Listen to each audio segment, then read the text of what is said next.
Estamos de volta ao programa Nisto Cremos, as grandes verdades da Bíblia. O estudo de hoje é o número 27. Vamos estudar sobre o milênio e o fim do pecado. Hoje nós vamos estudar sobre o milênio descrito no livro do Apocalipse. E a partir da compreensão desse tema, nós vamos encontrar a explicação bíblica para essa questão de inferno e de fogo eterno. Vamos começar lendo o texto que apresenta o tema do milênio. Veja. Então vi descer do céu um anjo. Tinha na mão a chave do abismo e uma grande corrente. Ele segurou o dragão, a antiga serpente que é o diabo, Satanás, e o prendeu por 1000 anos. Lançou-o no abismo, fechou-o e pôs selo sobre ele, para que não mais enganasse as nações, até se completarem os 1000 anos. Depois disto, é necessário que ele seja solto pouco tempo. Vi também tronos, e nestes sentaram-se aqueles aos quais foi dada a autoridade de julgar. Vi ainda as almas dos decapitados por causa do testemunho de Jesus, bem como por causa da palavra de Deus, tantos quantos não adoraram a besta, nem tampouco a sua imagem, e não receberam a marca na fronte e na mão, e viveram e reinaram com Cristo durante 1000 anos. Apocalipse capítulo 20, lemos dos versos 1 a 4. Vamos observar bem a seguinte sequência no nosso estudo de hoje. Nós veremos primeiramente os eventos que acontecerão antes do milênio, depois o que vai ocorrer durante o milênio e, finalmente, quais os acontecimentos descritos para depois do milênio. Vamos lá então, me acompanhe.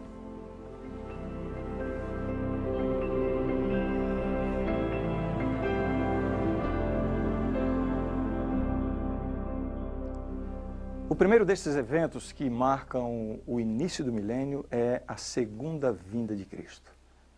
O capítulo 20 de Apocalipse, onde vemos a apresentação do milênio, aparece como uma sequência dos fatos apresentados no final do capítulo 19, onde Jesus aparece como um cavaleiro montado em um cavalo branco, destruindo os poderes que se colocaram contra Deus e o seu povo. Agora vamos ler Daniel, capítulo 2, verso 44. O final da explicação da profecia da estátua de Nabucodonosor. Mas nos dias destes reis, o Deus do céu suscitará um reino, que não será jamais destruído. Este reino não passará a outro povo, esmiuçará e consumirá todos estes reinos, mas ele mesmo subsistirá para sempre. Uma referência clara ao reino de Deus, tendo início com a volta de Jesus.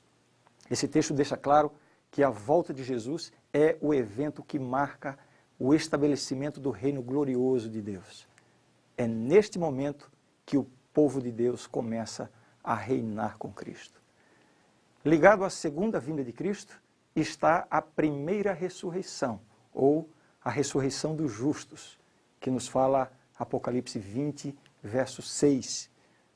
Bem-aventurado e santo é aquele que tem parte na primeira ressurreição.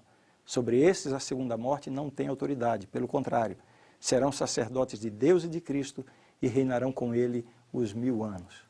Como já estudamos na lição anterior, quando Cristo aparecer nas nuvens do céu para resgatar os justos, aqueles que morreram em Cristo receberão a vida novamente. É a primeira ressurreição. Após esse momento especial de ressurreição, todos os justos de todas as épocas se reunirão para encontrar com o Senhor. Cumpre-se então a promessa de Cristo que ele fez aos discípulos. Lembra da promessa? Na casa de meu pai há muitas moradas. Se assim não fora, eu vou-lhe teria dito, pois vou preparar-vos lugar.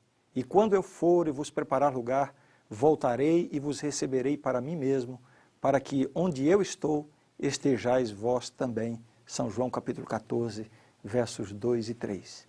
Assim, na segunda vinda de Cristo, o destino dos justos será o céu. O reino de Cristo não será estabelecido na terra na ocasião da sua segunda vinda. Isso acontecerá apenas no fim do milênio. Isso é o que acontecerá com os salvos. Por outro lado, temos que olhar para o que ocorrerá com os que viveram em oposição a Cristo, que são chamados de ímpios ou perdidos. Jesus fez uma comparação que nos ajuda a entender esse aspecto. Vejam o que diz o texto de Apocalipse, capítulo 19, verso 21. Os restantes foram mortos com a espada que saía da boca daquele que estava montado no cavalo, uma referência simbólica à volta de Jesus. E todas as aves se fartaram das suas carnes. Considerando que os justos terão subido ao céu, na companhia de Cristo, e que os ímpios estarão todos mortos, nós podemos então concluir que a terra ficará deserta. Veja só a descrição que o profeta faz da condição do planeta durante o milênio. O profeta Jeremias, capítulo 4, ele diz assim: olhei para a terra, e ei-la sem forma e vazia, para os céus e não tinham luz. Olhei para os montes, e eis que tremiam, e todos os outeiros estremeciam. Olhei, e eis que não havia homem nenhum, e todas as aves dos céus haviam fugido. Esta será a condição da terra durante o milênio. No início do milênio, Jesus volta, leva os salvos, os que estavam mortos ressuscitam, a primeira ressurreição. Os que estavam vivos são transformados, todos levados para o céu. Os ímpios são mortos. E é neste cenário, completamente desolado e desértico, que Satanás permanecerá durante os 1000 anos. E o texto bíblico faz uma descrição dessa condição do diabo e os seus anjos durante o milênio. Vejam o que diz o Apocalipse. Então vi descer do céu um anjo, tinha na mão a chave do abismo e uma grande corrente. Ele segurou o dragão, a antiga serpente que é o diabo, Satanás, e o prendeu por 1000 anos. Lançou-o no abismo, fechou-o e pôs selo sobre ele, para que não mais enganasse as nações, até se completarem os 1000 anos. Depois disto, é necessário que ele seja solto pouco tempo. Apocalipse 20, 1 a 3. Nós vemos aqui a linguagem simbólica do Apocalipse, descrevendo a condição de Satanás durante o milênio. Ficará acorrentado. É claro que não podemos imaginar o diabo, um ser espiritual, acorrentado com correntes físicas. Na verdade, ele ficará preso pelas circunstâncias. Qual é a atividade do diabo? Tentar as pessoas. Como não haverá ninguém na terra, porque os salvos foram levados para o céu com Jesus. Os ímpios todos foram mortos. Ele vai ficar aqui, sem permissão para sair do planeta, colocado selo sobre ele, fechou, colocou selo, e não vai ter ninguém a quem tentar. Será a grande oportunidade para ele refletir sobre tudo de mal que ele fez em toda a sua história. Cristo, com o seu ministério no santuário celestial, tornou completa a expiação, a purificação do seu povo. Mas esses pecados serão colocados sobre Satanás, o originador do mal, pois ele deve ser responsabilizado por todos os pecados que levou os salvos a praticarem. De maneira nenhuma pode-se dizer que Satanás efetua algum tipo de expiação pelo homem. A obra de Cristo foi completa, mas de alguma maneira Satanás vai receber e vai ser condenado pela culpa de todos os pecados que foram confessados e perdoados. Esses pecados vão recair sobre ele porque, em última análise, ele é o originador de todo pecado. Assim como o bode que era enviado para o deserto no dia da expiação, no ritual do santuário terrestre. Você lembra dessa história? Quando nós estudamos, a expiação era feita, 2 bodes eram trazidos, um era sorteado para o Senhor, o outro era sorteado para ser o bode emissário. O bode que era sorteado para o Senhor era sacrificado, o sangue era levado para o santuário, com esse sangue era feita a expiação, a purificação do santuário. Esse bode simboliza Jesus Cristo. O outro bode, depois que se terminava toda a expiação, o sacerdote saía, carregando simbolicamente todos os pecados do povo. Então ele colocava as suas mãos sobre o bode emissário, transferindo para ele os pecados de todo o povo. E esse bode não era morto, ele era enviado para o deserto, uma terra desolada, simbolizando exatamente o que vai acontecer com Satanás durante o milênio. Satanás terá na terra desolada, deserta, o seu lar por 1000 anos. Você consegue ver o paralelo? Durante o milênio, esse simbolismo lá do ritual do santuário terrestre, durante o milênio ele se cumpre em realidade. Jesus termina o juízo investigativo pré-advento, que começou em 1844, conforme nós já estudamos. Então ele sai do santuário celestial, volta à terra e vem buscar os salvos que estão aqui. Nessa ocasião, todos os perdidos são consumidos pela volta de Cristo. E somente Satanás e seus anjos permanecem vivos aqui durante os 1000 anos. Aquele bode Azazel representa Satanás. Finalmente, depois de haver concluído completamente a redenção do ser humano, é justo que o originador do pecado receba sobre si os pecados que ele instigou a serem praticados. Para maiores detalhes sobre esse tema, você poderá ver o estudo 24 sobre o ministério de Cristo no santuário celestial. A visão que João teve do milênio descreve essa prisão de Satanás. Vejamos como é feita essa descrição. Ele segurou o dragão, a antiga serpente, que é o diabo Satanás, e o prendeu por 1000 anos. Lançou-o no abismo, fechou-o e pôs selo sobre ele, para que não mais enganasse as nações até se completarem os 1000 anos. Depois disto, é necessário que ele seja solto pouco tempo.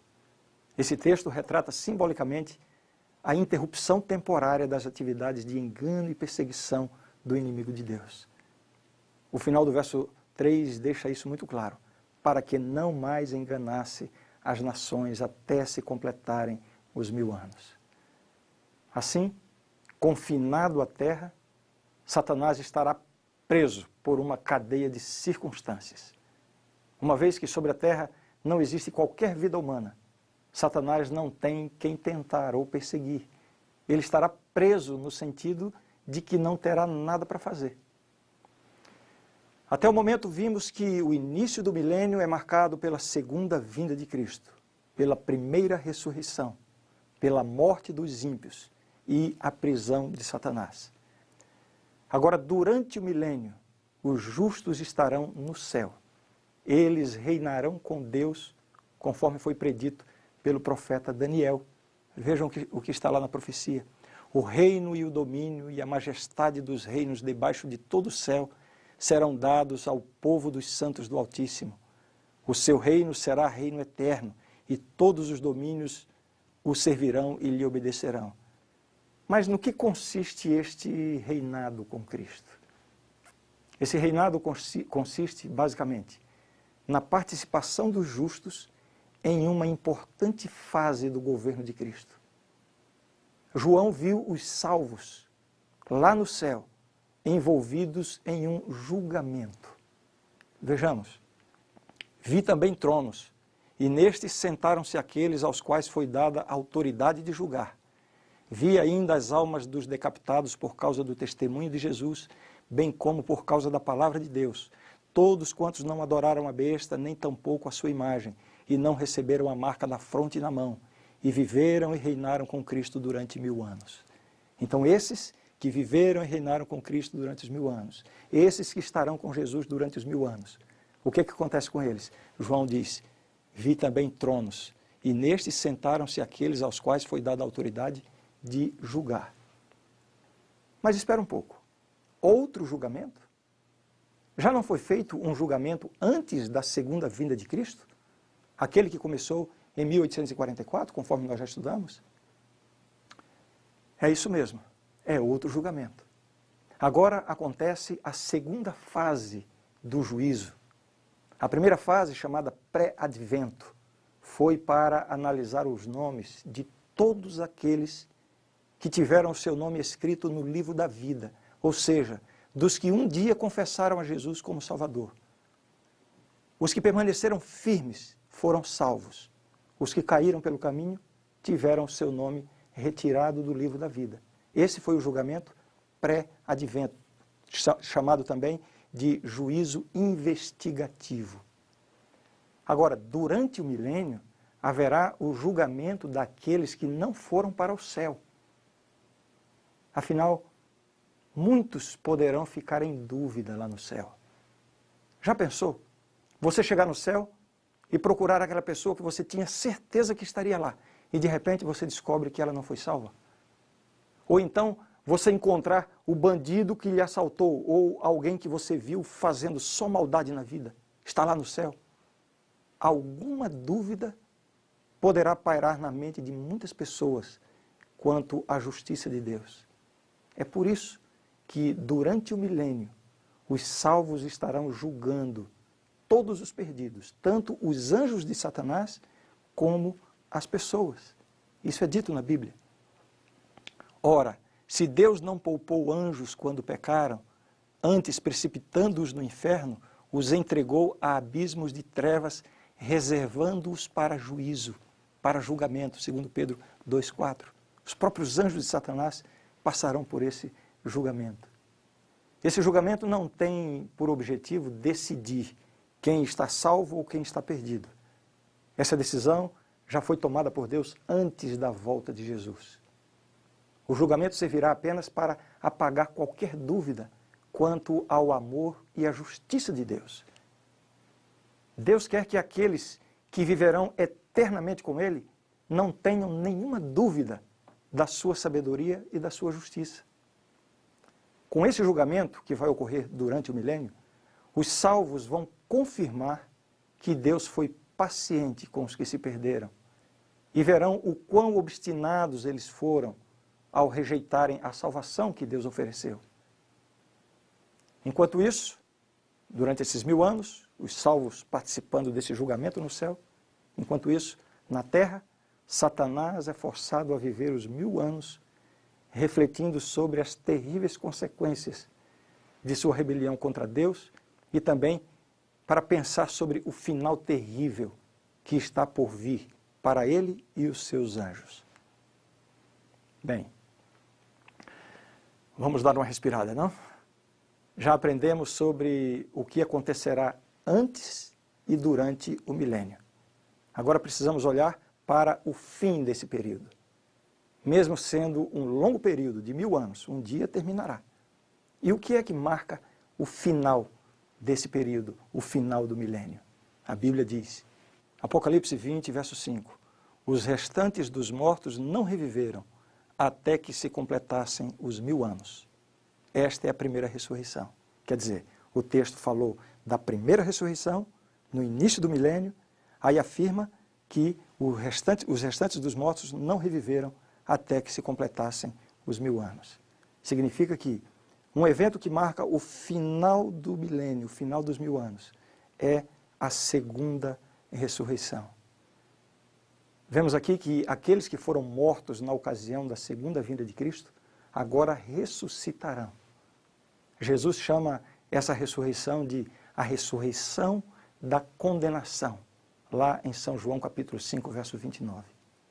Agora, com a terra novamente povoada, porque todos os ímpios mortos ressuscitam após o milênio, o inimigo de Deus sairá para o seu último engano. Lembra que foi dito que ele ficará preso, mas depois ele terá um tempo? Veja como o Apocalipse retrata esse momento.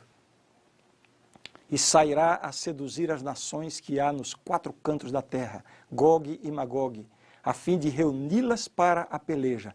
O número dessas é como a areia do mar. Apocalipse 20, verso 8.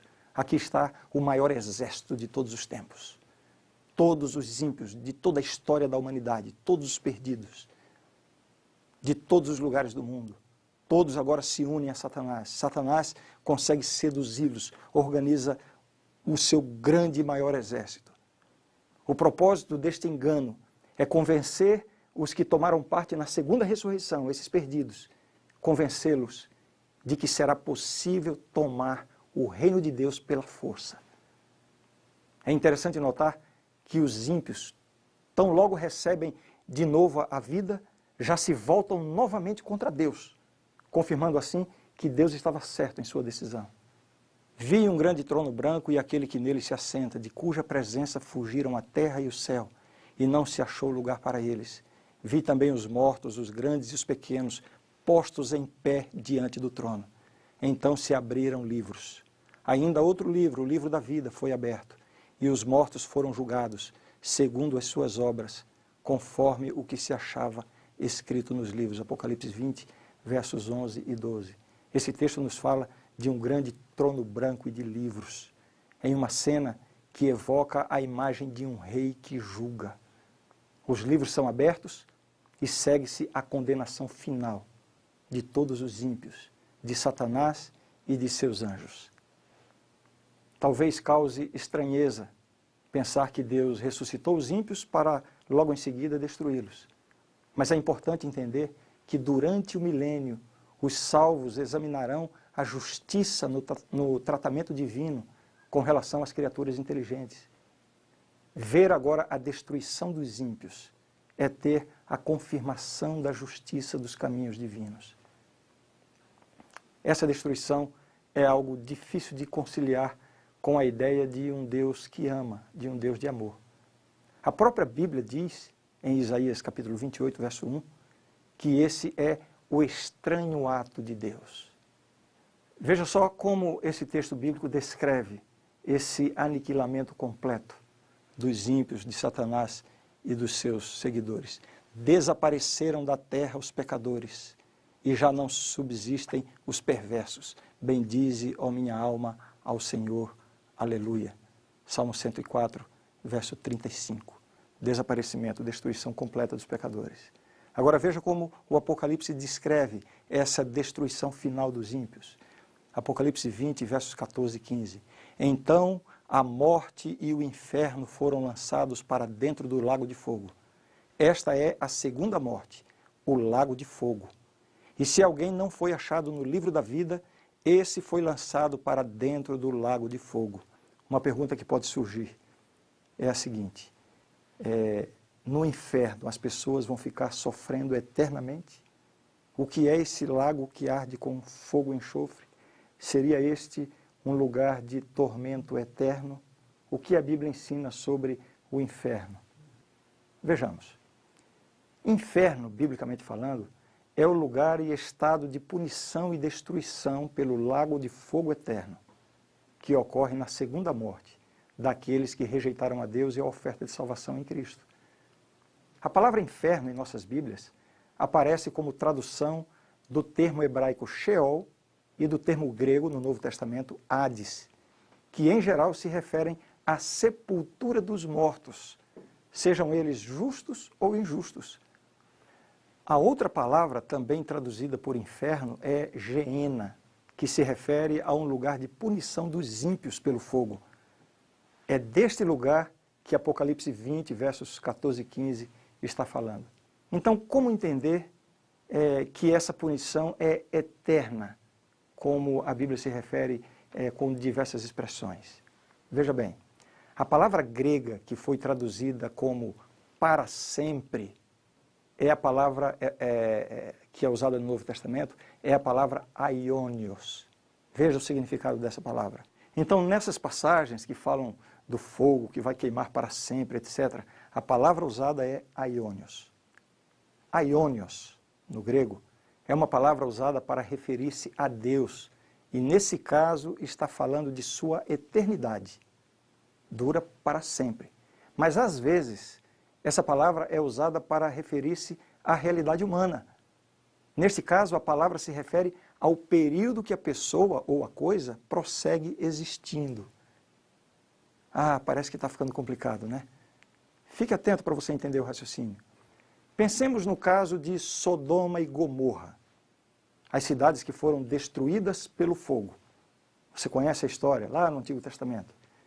Essas cidades e os seus habitantes deixaram de existir. O fogo da cidade se apagou e tudo que foi queimado lá não existe mais. Que fogo foi esse que destruiu Sodoma e Gomorra? A Bíblia diz que fogo foi esse. Vejam. Como Sodoma e Gomorra e as cidades circunvizinhas que, havendo-se entregado à prostituição, como aqueles, seguindo após outra carne, são postas para exemplo do fogo eterno sofrendo punição. Judas, verso 7. Um exemplo de fogo eterno. Por que eterno? Não que o fogo ficou queimando eternamente, ou que as pessoas ficaram sofrendo eternamente, e sim que o resultado do fogo é eterno, um aniquilamento completo. É claro que o fogo que destruiu Sodoma e Gomorra não continua queimando e nem queimará eternamente, mas a destruição que esse fogo trouxe foi eterna. O fogo queimou enquanto existia combustível para ser queimado, mas depois acabou tudo. Não voltou a ser como era antes. O resultado do fogo é eterno. Então, quando Jesus declara em Mateus 25:46, e irão estes para o castigo eterno, porém os justos para a vida eterna. Ele não está dizendo que há um ato de castigar eternamente. O que Jesus quer dizer é que, da mesma maneira que a recompensa dos justos é vida para ser desfrutada eternamente, assim a punição dos ímpios também é eterna. É uma morte de duração eterna. Ou seja, nunca mais voltarão a existir. Uma outra expressão que merece ser esclarecida é a expressão pelos séculos dos séculos. Queimarão pelos séculos dos séculos. Vejam a expressão. Apocalipse 14:11. A fumaça do seu tormento sobe pelos séculos dos séculos, e não tem descanso algum, nem de dia nem de noite, os adoradores da besta e da sua imagem e quem quer que receba a marca do seu nome. A impressão de um tormento eterno. Algumas pessoas podem ver nessa expressão a razão para crer que o castigo de Satanás e dos ímpios durará toda a eternidade. Mas ao olhar para a profecia de Isaías sobre a destruição de Edom, no capítulo 34, veja bem, Isaías, capítulo 34, nós vemos ali que o profeta, usando expressões como não se apagará nem de dia nem de noite, sua fumaça subirá para sempre. Quando nós vamos à história, nós vamos ver que a destruição de Edom aconteceu, mas não está queimando e nem tem mais fumaça saindo dos escombros da cidade. A expressão para sempre durou até a destruição completa. As expressões para sempre, pelos séculos dos séculos, nem de dia nem de noite e outras semelhantes são usadas na Bíblia com o sentido de que os resultados é que serão definitivos e não que o processo seja interminável. Para deixar isso bem claro, na Bíblia, o processo da punição não é eterno, mas o resultado da punição é eterno. E também, por uma questão até de justiça, seria difícil aceitar a ideia de que um pecador que vive aqui 30 ou 40 ou 60 ou que seja 100 anos de pecados, depois vai sofrer eternamente pagando por uma vida de algumas décadas de pecado. Imagine, isso significam milhões, bilhões, trilhões de anos queimando no fogo. Essa ideia é uma ofensa ao caráter de Deus. E mais, como viveriam os salvos por toda a eternidade, sabendo que em algum lugar no universo estariam entes queridos, pai, mãe, filhos, agonizando num fogo por toda a eternidade? Esses salvos teriam que estar completamente destituídos de sensibilidade humana para conseguirem ser felizes dessa forma. Deus é um Deus de amor, mas é um Deus de justiça também. E Ele fará justiça. E a justiça consiste em dar a cada um a punição proporcional ao mal praticado. É importante saber que o maior sofrimento dos ímpios, dos perdidos, não será tanto o sofrimento físico por causa do fogo, e sim a angústia, a agonia de estarem completamente separados de Deus, a criatura completamente separada do Criador. Para os salvos, essa agonia da separação de Deus foi experimentada por Jesus Cristo na cruz, quando Ele clamou: Deus meu, por que me desamparaste? É por isso que os que aceitam a Cristo como seu Salvador não sofrerão essa separação de Deus a ser vivenciada pelos ímpios, porque Cristo já vivenciou isso em seu lugar.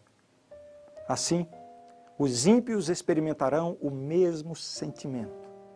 Quanto maior a culpa, maior a agonia, maior o sofrimento. Essa será a punição. Satanás, o promotor de todo pecado, sofrerá mais do que todos. Desta forma, o fogo que destrói o mal, ele também faz outra coisa, ele purifica a terra. É essa a ideia. Esse lago de fogo não é um lugar escondido em algum lugar no universo onde os ímpios ficarão ardendo, queimando, sofrendo eternamente. Isso não faz sentido para o pensamento bíblico, para o caráter de Deus. Na verdade, o fogo que vai descer do céu, ele é um fogo que é um fogo destruidor. Vai destruir Satanás e os seus anjos, vai destruir todos aqueles que rejeitaram Jesus. Mas ele é também um fogo purificador. Veja o que diz o profeta a esse respeito. Vi novo céu e nova terra, pois o primeiro céu e a primeira terra passaram, e o mar já não existe. Vi também a cidade santa, Nova Jerusalém, que descia do céu da parte de Deus, ataviada como noiva adornada para o seu esposo. Então ouvi grande voz vinda do trono, dizendo: Eis o tabernáculo de Deus com os homens. Deus habitará com eles. Eles serão povos de Deus, e Deus mesmo estará com eles. E lhes enxugará dos olhos toda lágrima, e a morte já não existirá. Já não haverá luto, nem pranto, nem dor, porque as primeiras coisas passaram. Apocalipse 21, 1 a 4. Essa é talvez uma das mais belas passagens da Bíblia. É isso que a Bíblia nos assegura. Jesus voltará. Os salvos serão levados para o céu, onde permanecerão por 1000 anos. Todos os ímpios serão destruídos na volta de Jesus. Satanás permanecerá preso neste planeta completamente desolado. Ao final dos 1000 anos, Jesus descerá com a cidade santa e todos os salvos com ele. Acontecerá aqui a segunda ressurreição. Então é dito que Satanás será solto novamente, terá novamente a quem tentar, a quem enganar. Satanás arregimentará o seu grande exército, na intenção agora de tomar a cidade santa ocupada pelos salvos. Mas então descerá fogo do céu e consumirá a todos. A terra será renovada e os salvos viverão eternamente com Deus, sem nunca mais correrem o risco de existir pecado novamente. Muito bem.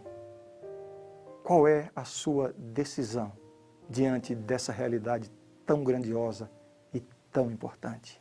Por favor, pense seriamente sobre isso.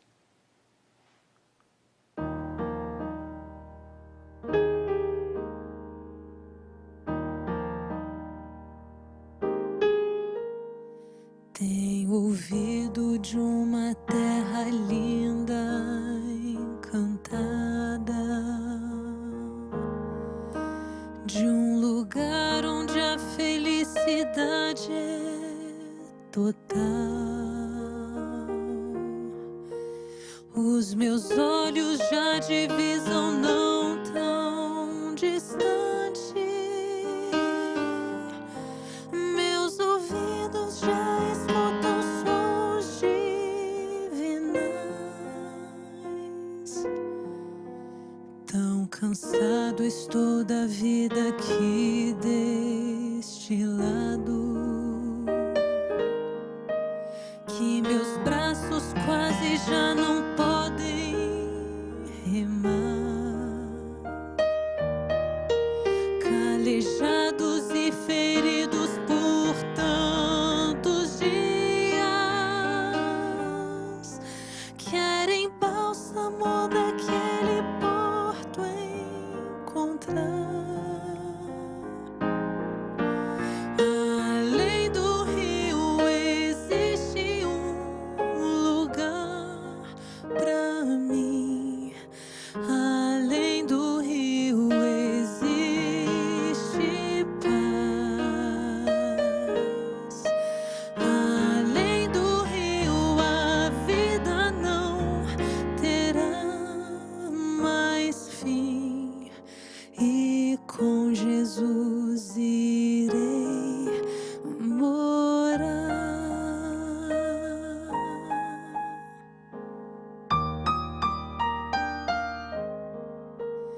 Tenho já sonhado com aquelas moradas que olho algum aqui não viu e nunca verá. Tem beleza incapaz de ser comparada, pois a glória do Senhor presente está. Muito mais bonito que o sol no poente, ou a gota d'água em prisma como cristal. É o encontro de irmãos de fé redimidos. Compensou viver, lutar, vencer afinal. Além do rio existe um lugar pra mim. Além do rio existe paz. Além do rio a vida não terá mais fim. E com Jesus irei morar.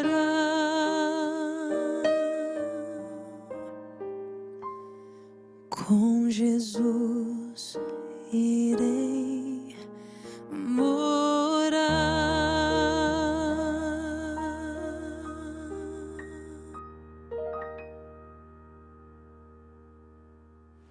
A grande verdade do estudo de hoje é esta: o milênio é o reinado de 1000 anos de Cristo com os seus santos no céu, entre a primeira e a segunda ressurreições. Durante esse tempo serão julgados os ímpios mortos. A terra estará completamente desolada, sem habitantes humanos com vida, mas ocupada por Satanás e seus anjos. No fim desse período, Cristo com seus santos e a cidade santa descerão do céu à terra. Os ímpios mortos serão então ressuscitados, e com Satanás e seus anjos cercarão a cidade, mas fogo de Deus os consumirá e purificará a terra. O universo ficará assim eternamente livre do pecado e dos pecadores. Esta é a verdade e eu creio nisto. No nosso próximo encontro, vamos estudar um dos temas mais lindos da Bíblia, a nova terra. Como será o lar eterno dos salvos? Como você imagina? Um lugar todo branco, com uma névoa branca e todo mundo com asinhas flutuando para lá e para cá? Pode ficar sabendo que não tem nada a ver com isso. Não perca o nosso próximo estudo.